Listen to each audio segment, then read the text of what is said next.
The Thoroughbred is a magnificent animal, bred for speed, bred to compete, the sport of kings. Wow, West Coast has it by 6. It's the all-new LetsGoRacingParks.com. Take a ride into this kind of action. 3 of them are right together with 1 furlong to go. LetsGoRacingParks.com is brought to you by the Pennsylvania Thoroughbred Horsemen's Association. It's fun to see them run. Very pleasant good morning, racing fans, and welcome here to Parks Racing for Let's Go Racing. On the program today, after a 2-week hiatus, Nick and I have a little catching up to do. And we'll start with the news concerning Justifier, Triple Crown winner.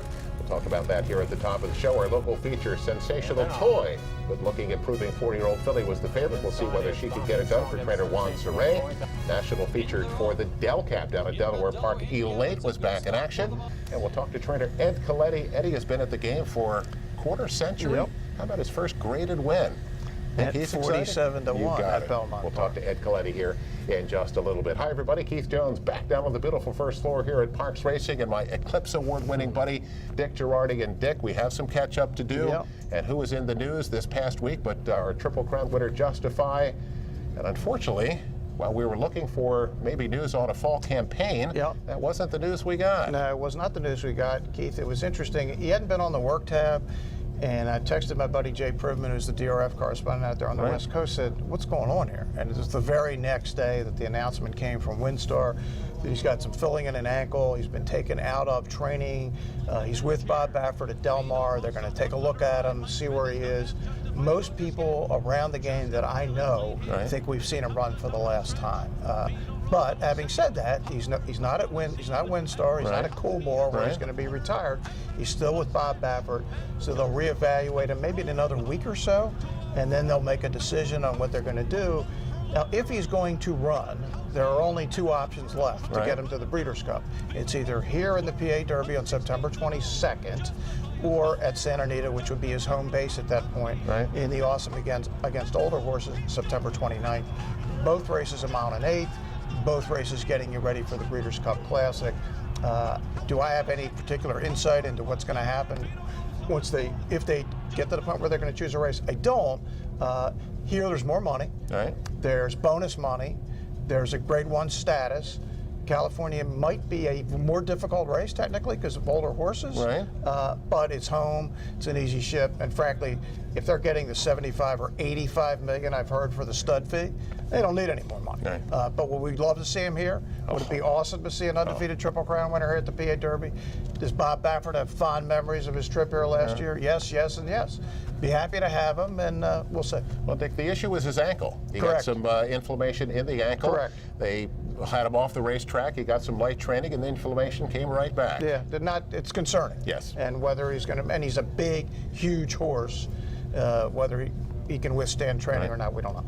Dick, it's tough. It is. It is tough. We can only hope and Justify. Well, we will see as we go on. And Dick, it's our favorite part of the year. Meets opening up at Del Mar and Saratoga. And the Spa. We love the Spa. We love Del Mar. 2 of the greatest places on earth. And we'll talk about the races that they have coming up this weekend a little bit later on the show. Well, let's get to our local feature. And this week it is a first level allowance for the fillies and mares, going 6 furlongs for a purse of $46,000. Number 2, Sensational Toy, is the 7-5 favorite for trainer Juan Saray. Dick, in her 4-year-old debut, she did not go so well, but each start since then, she has gotten better with each and every race. Well, her last race was awesome. It was the race of her life. 83 Buyer, wins by 8 against Jersey Breds. These aren't Jersey Breds. There's other speed. I was actually a little against this horse, given that she was the big favorite, but certainly coming off the best last race by her. Second choice, number 10, She Makes Me Happy, 5-2 for trainer John Service, who is just having a ridiculous season. Dick, she's coming off 2 wins by daylight, but her figures are not as good as Sensational Toy. They are not, and all services are doing great. And John's not even doing as well as his brother. Of course, he won the Parks Dash Jason, but yeah, all services are on a roll in 2018. Local feature, fillies and mares, 6 furlongs. Here's the call. They're just past the half-mile pole. Sensational Toy on the inside leads at 3/4 of a length. Bobby's Song is second ahead. Doctors of Mischief 3 wide, racing third by 3.5. She Makes Me Happy is trying to run on from 4th with Aussie Mist in 5th. Perfect Cocktail beginning to gain some ground down inside. Now about 5 back with 5/16 to go. Sensational Toy is in front as they hit the top of the stretch. Sensational Toy turns for home, opening up by 2. Perfect Cocktail comes to the outside for the final 3/16, and then it's Doctors of Mischief and Aussie Best. Sensational Toy inside the final furlong has opened up a 4-length lead. Well, Sensational Toy did get some other early heat, Dick, but she turned that heat back, opened up a clear lead, ends up winning by 2, $4.80 to win.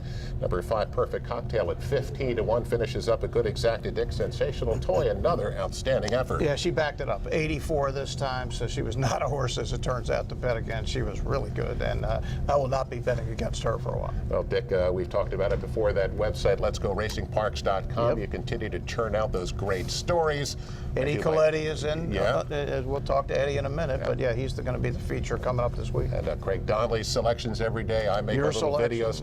That's just the beginning. There you go. That's the tip of the iceberg. That's right. History lessons, all kind of good stuff. Let'sGoRacingParks.com. Time for first break. We come back here on Let's Go Racing. Ed Coletti joins us. Talk about his first graded win. We'll be right back after this. And then comes Dixie Serenade. They're coming to the final 16th. It is Sower on the outside. Parks Racing is the perfect place for family fun. Hear the thunderous sounds of the thoroughbreds racing down the stretch from our picnic grove.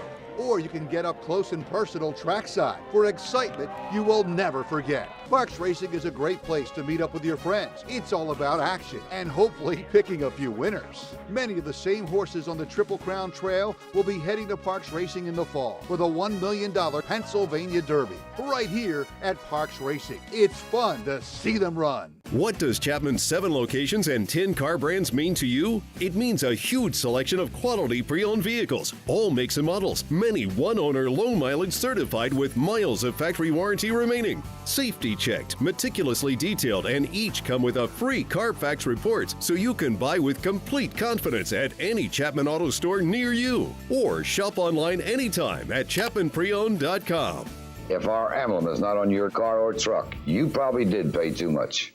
The Pennsylvania Thoroughbred Horsemen's Association is the advocate for Parks Racing's horsemen and has worked hard to secure better lives for the hundreds of trainers and their families that work in the thoroughbred racing industry. Our horsemen benefit from medical coverage, trainer pension plans, and increased purses. Thanks to these horsemen, racing at Parks is the very best, providing entertainment for you and the entire family. The Pennsylvania Horsemen are proud to be part of the community and introduce a new generation of fans to the sport of kings. Welcome back, everyone, to Parks Racing for Let's Go Racing. Time to welcome in a special guest in our next segment. He's going to be our trainer of the week, and that's none other than our guy, Ed Coletti. And Ed, thanks for joining us today. You've been in the business training horses for 25 years. A couple of weeks ago, you went up to New York and won the first graded stake of your career. Congratulations. Thanks. It was an amazing victory. You go up to New York, graded race. You're on the board at 47 to 1. With Dixie Serenade. What are you thinking? I'm thinking she had a real good shot to hit the board, and she was training real well going into the race, so we had to take a shot. That's who makes the final decision. Now, you know you're going up there, you're a long shot, you said you hope to hit the board. Who makes that final decision to go ahead and put her in that entry box? It was actually Bob Hutt and I both. I mean, he sat down, we knew the speed could collapse in front of her, and she was the only closer in the race, so we took a shot. Now, Bob runs the syndicate that also owns Uptown Charlie Brown, who was the sire of Dixie Serenade. What is it like? Because that's kind of an all-in-the-family thing. Because your dad trained Uptown Charlie Brown at the end of his career. What's that been like? It's been great. I mean, Bob's been great. The partners have been pushing all the way, supporting Uptown Charlie Brown, all the brood mares. It's just been an amazing ride. It's everybody's first grade 3 stake. I mean, Bob, mine, Michael's, everybody's. So Dixie Serenade wins a grade 3. I know you have some thoughts for down the road. Probably going to run August 4th. Question of where? Yeah, it's either between the Test or the Jose Flores Memorial. Those are our two spots. How cool would it be to go to Saratoga to try to win a grade 1? Oh, it'd be amazing. Eddie, now I'm watching the race. I knew the result before I watched it, and I'm watching the race on the far turn, and you're like another area code behind. What are you thinking at that point? I know she had a late kick, and I was just hoping the horses would stop. It looked like about the 8th pole, I says, all right, she's going to creep up to 3rd, 4th or 3rd, and maybe she get a piece of it. And then when the rail opened up, Michael made a smart decision. He dropped down on the fence. She switched her leads, and it was just another gear. She's just come running. You mentioned Michael a couple of times, that we have to give jockey Michael Sanchez a lot of credit. He did a great job in getting you guys all to the winner's circle. Oh, excellent ride. It was probably the best ride I ever seen him give a horse. I mean, smart, and he stayed with the filly. He knew she was going to close late, never gave up on her. And Eddie, we've had you on a couple times this year talking about your other real good 3-year-old filly, Smokin' Patty Lassie. Where are we likely to see her next? I'm actually going to put her in the test, and the Jose Flores also nominate. Okay. And then also our other option is the Monmouth Park Oaks, because I think she's going to be a 2-turn horse still. I haven't given up that she's going to beat distance. And what's going on with the stable? I know I told you the other day you're online to win your first $1 million year in your barn. What is going on? What's happening? Oh, it's crazy. I mean, we got real nice 2-year-olds. I mean, Uptown Charlie Brown, everything he throws runs. I mean, it's amazing, and just the PA bred program's so good. You know, the purses are great, 40% extra every time we come over here. So. And for the people that don't know, Uptown Charlie Brown stands in Pennsylvania, a little north of Reading. Yeah, Glenn Brock's place, yeah. Well, Eddie, like I said, you've been here 25 years. You're having a career year. You just won your first graded stakes. We can't congratulate you enough. And best of luck as we move to the second half of the season. Congrats. Thanks. Thank you very much, guys. A pleasure. Well, let's get to our national coverage. And, of course, the national coverage on the program brought to you by Chapin Auto Group. Unless our emblem is on the back of your car or truck, you probably paid too much. And we start our national coverage down in Stanton, Delaware for the Grade 2 Delaware Handicap. The fillies and mares at a mile and a quarter for a purse of $750,000. And our man Dick Girardi was on site live for the Del Cap. I'm always there with my man Rich Glazier, one of my favorite guys in the business. We do a little simulcast hit for 5 or 10 minutes before the race. And who doesn't like being in the Grove and in the paddock at Delaware Park? A throwback joint if there ever was one. Well, Dick, we had a big filly show up, and the favorite was number 6, Elate. She gets bet down at 3-5 for trainer Billy Mott. Now, during her 3-year-old season, she was a multiple Grade 1 winner. But Dick, she hasn't been out since November 3rd, and you're asking her to go a mile and a quarter. Yeah, not many trainers would even try this, and frankly, Bill didn't want to try this, but she had some, not injury issues, but just a little few setbacks. Right. He couldn't get her a race. Finally came down to, look, she's got to run at some point. This is the race on the calendar, so he brought her down from Saratoga. Second choice, number 5, Unbridled Mo, is 5-2 for trainer Todd Pletcher. Now, she's lightly raced, but she does like to win. She's 7 for 11 lifetime, and she also is a Grade 1 winner. Yeah, she's won 4 graded stakes, as you said, including that Grade 1, Keith. And she's much better, interestingly enough, at 2 turns than 1. Right. She's almost unbeatable at 2 turns, but she's not unbeatable by Elate because they haven't run against each other yet. 3-5 on Elate. Let's get the call of the Del Cap. Proper discretion will be the speed, it looks like, early on. Down on the inside, it's Teresa Z. Sneaky Betty is there with Mopatism. Unbridled Mo between horses. Elate toward the outside. Nikki, My Darling, the gray on the far outside. And Furiously Kissed. Not real fast tempo early on, so it's going to be a moderate first quarter with Proper Discretion and Augusto Bracho showing the way with 1 mile to go. Opening quarter in 24-1. Leads it by about 2 lengths. Toward the inside, Mopatism. Unbridled Mo. Up on the outside, Nikki, My Darling. Saving all the ground nicely is Sneaky Betty. And on the inside, it's Teresa Z. Followed by Elate. Has 1 beaten right now. That is Furiously Kissed. A compact group, except for the leader, Proper Discretion, as they curl around the clubhouse turn. They've got 6 furlongs to go. The opening half run in 49-1. Very controlled tempo down the backstretch, set by Proper Discretion. Leads it by 2 lengths. Mopatism. Closer than usual, racing in second. Up on the outside, it is Nikki, My Darling, right between horses. Unbridled Mo's in a good spot in third now and advancing just a bit. As they make their way down the backstretch, and Elate has decided to move early also. Velasquez and Jose Ortiz both making early runs. They've got a half mile to go, the 6 in 1:14, and that's the reason why, as they race into the turn with Proper Discretion, Elate has now joined her for the lead, followed by Unbridled Mo. Up on the outside, Sneaky Betty's making a strong run. Mopatism is racing in fourth as they make their way around the bend, and Elate is sent to the front. Sneaky Betty's trying to go with the champion. Next in line, moving up on the outside, here comes Teresa Z. Putting in her run, followed by Mopatism. Unbridled Mo doesn't seem to have it today as they turn for home with Elate to catch, running a big one off the layoff. Sneaky Betty bidding for the upset, and Teresa Z toward the inside. They went the mile in 36-4. They really picked it up there, and Elate begins to pour it on. Well, Dick, slow early fractions in the Del Cap, and an early move, I say an early move from Jose Ortiz on Elate. But boy, did she look good. She blew it open on the back stretch with that early move, and she just kept running. She ends up going on to win by better than 3 at the end and pays $3.20 to win. You get $115 exacta. 85 to 1. With number second. 2, Sneaky Betty, finishing second. Dick, how good was it late? She was really good, and it's the kind of move you wouldn't make without a horse with great talent that Elate certainly has, because it was a very early move. But look, Jose said, I don't want to get trapped behind this and keep these other inferior horses in the race. So he broke the race open on the backstretch. You can win a race anytime during the race. Right. He won it really early, and there was nobody going to be able to run by her at 1.25 miles. And she won pretty comfortably, and that's going to set her up. She'll run up in the personal ensign at Saratoga, then the Beldame at Belmont, and obviously with the goal being the Breeders' Cup Distaff at Churchill first Saturday in November. Dick, it is good to have her back because she is a terrific.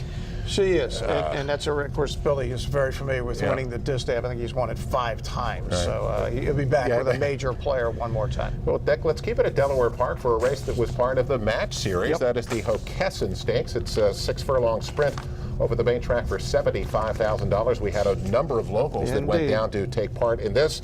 Now, they weren't favored. Let's start with the favorite, number 7, Stall Walking Dude, is 2-1 for that guy, David Jacobson.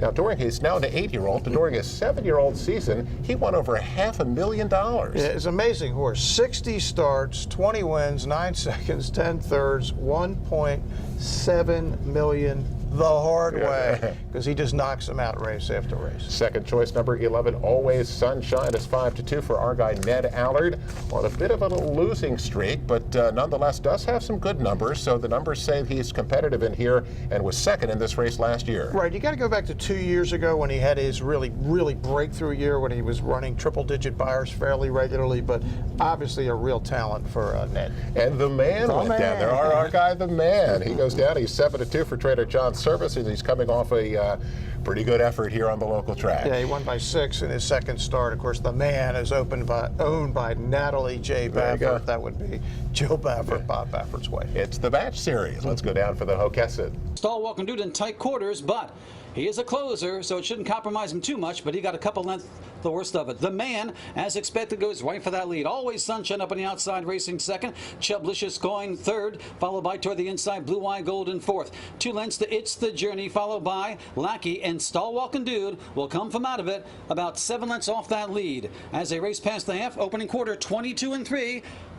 That's sensible for this pace as they race into the turn. The man leads it by a length. Always Sunshine is right there in second. Chublicious on the move in third. Now Stall Walking Dude has already started his move. Up on the outside, quickly into contention is Stall Walking Dude as they race around the bend. The man has some company from Always Sunshine and Stall Walking Dude. Those 3 across the track. 3 lengths to It's the Journey, followed by Chublicious as they turn for home with a 3-prong attack. The half in 45-4. Stall Walking Dude on the far outside, drifting out down the lane. On the inside, Always Sunshine. The man is trying to battle back. It's Always Sunshine. The man on the inside. Stall Walking Dude up on the outside. It's the Journey. It's Always Sunshine. Well, match series victory for our guy Ned Allard. Always Sunshine runs a big one. Pulls off to win by 3 1/4 at the end. Pays $7.40 to win. Number 7, Stall Walking Dude, whose chances were compromised at the start, ends up finishing second. Number 3, the man, was third. Always Sunshine, 10 points in the match series. Yeah, and just back to maybe his best form, got a 98 buyer and is closing on $500,000 in earnings for Ned, who's done a really good job with this horse. And I texted John Service the next day. I said, man, I thought the man ran really well. He says he did. He says, very tough race for $75,000. Right. And it was a very tough race for that kind of run. Dick, as we said, Ned picks up 10 points. There's 2 horses right now with 17. Jessica Krupnik and some horse named Paige McKinney. Paige McKinney. Yeah, a great man. You got it. Dick, let's go out to the West Coast for the Los Alamitos Derby. It's the 3-year-olds. They'll run 1 mile and 1/8 for $150,000 in front and center. You're out west. It's got to be Bob Baffert. Tell us about Axeman. 3-5, won on Preakness Day and the Sir Barton by almost 7, and then came back and ran a real clunker in the Matt win. It was 1-2. It was just bad on the day they presented the Derby trophy to Bob and the connections for Justify. So I'm not sure what to make of this horse, but they're betting him again. 3-5. You get 2-1 on number 1 draft pick out of that Peter Urton barn with Joe Talamo on board. Most recently won the Affirmed, and Took him 5 starts to break maiden, but now on a little bit of roll. Long stretch at Los Al. Yeah, very long. Yes, let's take a look at the Los Al Derby. Axeman inside and King Cause applying pressure from the outside. And they're about 2.5 clear of the other 3. Once on Whiskey, Blended Citizen is under a tight hold, and Draft Pick will be able to save ground as they make their way around the first turn. The leader is Axeman, and Axeman now steps on the gas and clears away from King Cause to open it out to almost a 2-length advantage. King Cause has left the rail open for Draft Pick, and he comes right on through for Joe Talamo. And Draft Pick now coming off the fence, and he's going to stalk Axeman for the long run up the back stretch. So it's Axeman showing the way from Draft Pick. King Cause still right there on their outside, only about a length off the lead, and they're closing ranks once again. Blended Citizen is 4th. Now he's got about 4 lengths to make up, and Once on Whiskey is just to his outside. It's Axeman showing the way to the final half mile, and his lead is shrunk to about a half a length now. Draft Pick right there between runners, and King Cause right there 3 wide as they make their way into the turn. Blended Citizen still 4th, and still 4 lengths to come, and Once on Whiskey just to his outside. Now Draft Pick is going for Axeman on the front end, and King Cause, trying to spring a huge upset, is going with those top 2. Draft Pick from between runners. Axeman down along the fence has to step on the gas, and these two try to kick on. King Cause still there on the outside. Once on Whiskey is trying to mount a bid from the back of the pack. Blended Citizen not today, and Draft Pick has taken command. Well, our guy Bob Baffert had Axeman at 3 to 5, but I think he also had a horse named Once on Whiskey, who was 7 to 1. And this always happens. Here comes Once on Whiskey closing to get up to win it late, and he got $16 to win. And only a maiden winner in 3 starts, but it's the other Baffert horse, gets an 86 buyer. And somehow I think Mike Pegram gave him the name Once on Whiskey. Still had the greatest Derby line ever. He grew up in Indiana. Right. I used to come to Churchill all the time. He said, well, how long did it take you to get here? He says, about 7 beers. No, that's true. My man. 3 to 5, 7 to 1. You got to bet the 7 to 1. Dick, let's get to our next break. We come back here on Let's Go Racing, the weekly awards and more racing action to take a look at. We'll be back after this. Racehorses are pampered, treated with care, and loved. Nothing is more important than their health and their safety. We do right by them, and they do right by us. the hard-working folks who proudly earn our living in Pennsylvania's horse racing and breeding industries. Horse racing is a lot of fun. But it's so much more. It provides tens of thousands of jobs. Jobs, and billions in economic impact each year. All across the Commonwealth. Horse racing in Pennsylvania. It's a winner. Pennsylvania, proud of our growing breeding and racing industry. Tens of thousands of jobs with a massive economic impact. Leading the way in testing and aftercare. Only 3 states have bred more Breeders' Cup champions. Plus, we have North America's most lucrative awards program. Up to 40% in breeder awards and owner bonuses. 400 plus restricted races annually, and our program has paid out $30 million for the 5th straight year. Breeding and racing in Pennsylvania. It's a winner.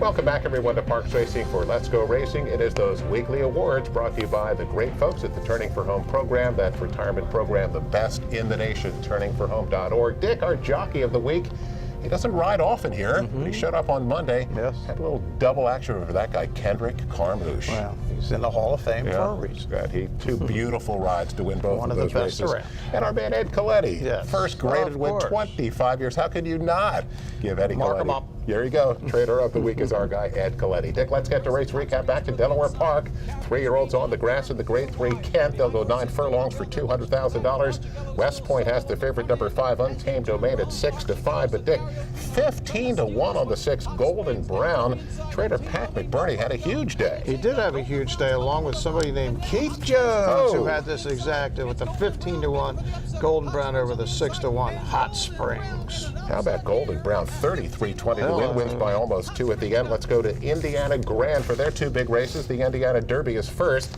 And Dick, our favorite is King Zachary, who's off at a price of 8 to 5. But how about Axelrod with your guy, Florent Giroux? Yeah, how about Axelrod? Totally changes his running style, comes from dead last, and is going to run this whole field down, get up by a neck at the wire. And Whitey McCarthy, the trainer, a former Todd Pletcher assistant, had 4 graded stakes in his first 3 years. He's had 5 this year. He's got that good City of Light out in California. Up to win it by a head at odds of 12 to 1, $26.80 to win. And the other one is the Grade 3 Indiana Oaks for the 3-year-old fillies. We have a huge favorite, number 5, Talk Vove to Me, who's 10 cents on the dollar. And Dick, she is going to get it done for those chalk players. Yeah, I saw her run Belmont Stakes Day, where she ran a really good second to Monomoy Girl, who is, of course, right now the favorite for 3-year-old champion. And there was no Monomoy Girls in here. She wins by almost 5 and ran 0.15 seconds slower than Axelrod. So pretty good effort by both of them. She got a 93 by her Saturday night. Now you put $2 up to win, and you get a couple of extra dimes back. What are you going to do with your 2 dimes, Dick? I'm not betting. I'm out. I'm looking for the exact. Let's get to High On Racing. And Dick, this weekend, how about today, out there on our turf course? We got a little crowd pleaser, we got a little power by far. We love those. So double stakes action. We love those turf stakes in mid-July. And Dick, at the top of the show, we talked about Saratoga, we talked about Del Mar, and we got some good stuff over the weekend, of course. Right. Saratoga just opened yesterday on a Friday. Del Mar opened on Wednesday, and of course they'll run right through Labor Day, and they're the 2 of the best meets we have in the country. Grade 1 Diana, Grade 1 CCA Oaks, 2-year-olds in the Sanford. On the West Coast, you get the San Clemente, the San Diego Handicap, and the Eddie Reed on the grass. How about it? Gotta love it. Let's get to let's get to news and notes. Dick and I will wrap it up right after this. Looking to join the thrill and excitement of thoroughbred racehorse ownership? Pewter Stable can get you started.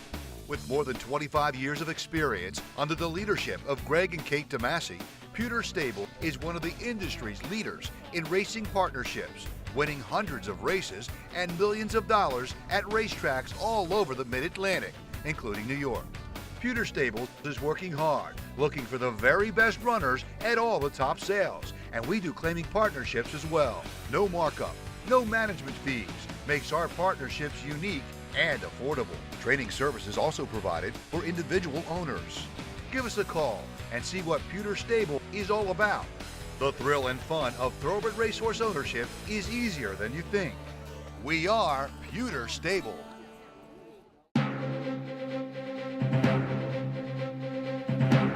Welcome back, everyone, to Parks Racing for Let's Go Racing News and Notes. The final segment brought to you by Pewter Stable. Log on to the website there at pewterstable.com. Kate DeMasi, of course, at the helm. Kate DeMasi, pewterstable.com. Bruce Casella, Dick Girardi, Keith Jones. And Dick, we talked about Justify at the top of the program if for some reason, and we talked about the reasons if he's not able to make it to the racetrack again. What's his legacy? Well, it'd be the only undefeated Triple Crown winner ever. That's pretty significant. But, you know, the fact that he only raced for 111 days, I was actually talking to some people about that the other day. When he comes up for the Hall of Fame, is 6 races enough? And some people say no. Other people say, wait a second, he won the Triple Crown. It'd be an interesting case. Look, I've always thought Smarty Jones has not really been at all looked at for the Hall of Fame.